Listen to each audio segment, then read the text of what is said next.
Hello friends! Welcome sa aming mini vlog for today. A healthy recipe para sa inyo guys. Sa mga nagda-diet dyan at nagbabawas ng timbang, panoorin niyo po ang ating video hanggang dulo.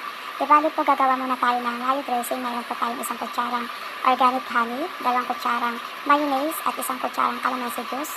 At maglalagay po tayo ng 2 kutsarang olive oil at maglalagay po tayo dyan ng kunting paminta at asin. Imimix lang natin to siya guys bago iset aside natin. Ibali yung ating mga gulay at prutas guys. Hinugasan ko na siya ng mabuti.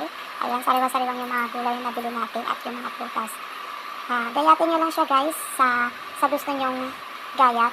Pero ang pagkagayat ko ngayon ay pahaba. Ayan, iniba ko na yung pagkagayatan sa ating mga gulay at prutas. Diba? Ito na yung ating mga prutas at gulay.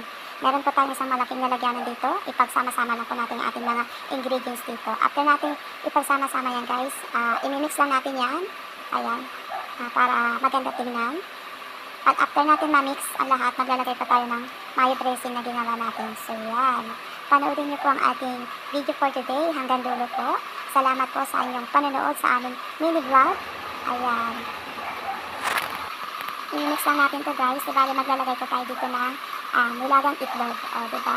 High protein. Ito yung ating salad for today. Thank you for watching. God bless to all. Ingat-ingat po tayo.